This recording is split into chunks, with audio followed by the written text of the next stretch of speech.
মুন্সিগঞ্জে অভ্যন্তরীণ সড়কগুলো সরু থাকায় নেই কোনো আন্তঃজেলা বাস সার্ভিস, ভোগান্তিতে জনসাধারণ। দর্শক, বিস্তারিত জানাতে যুক্ত হচ্ছেন সহকর্মী সুমিত সরকার সুমন।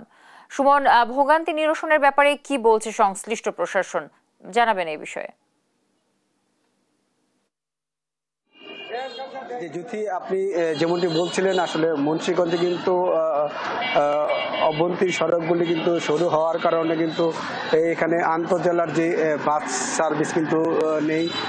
জেলা শহর থেকে অন্যান্য যে 6টি উপজেলা আছে সেই উপজেলায় কিন্তু যে যাত্রীরা আছেন তারা কিন্তু শুধু আপনার ব্যাটারি চালিত অটোরিকশার উপরেই তাদের চলতে হয়। এখানে কিন্তু যে ব্যাটারি চালিত অটোরিকশাগুলি আছে সেখানে তারা বেপরোয়াভাবে গাড়ি চালাচ্ছে এবং তাদের প্রশিক্ষণ নেই এবং লাইসেন্সও নেই। তো এখানে কিন্তু যারা ট্রাফিকের দায়িত্বে কাজ করেন টিআই, তার সাথে আমি কথা বলেছি।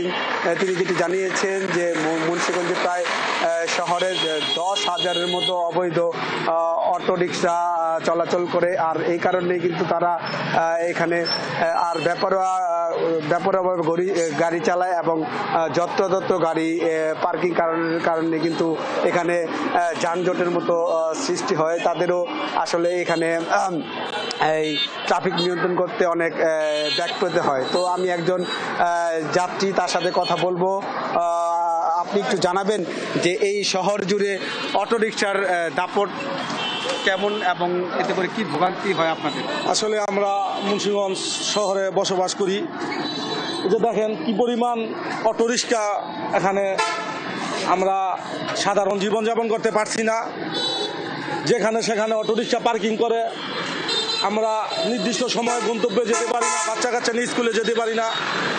এটা প্রশাসনের দৃষ্টি আকর্ষণ করি অবশ্যই এই অটোরিকশার ব্যাপারে কোনো ব্যবস্থা নেওয়া হোক। আসলে এগুলি কি করলে আসলে এই সমাধান হবে বলে মনে করেন? এটা আসলে আমাদের পর্যাপ্ত পরিমাণ সার্ভিস নাই।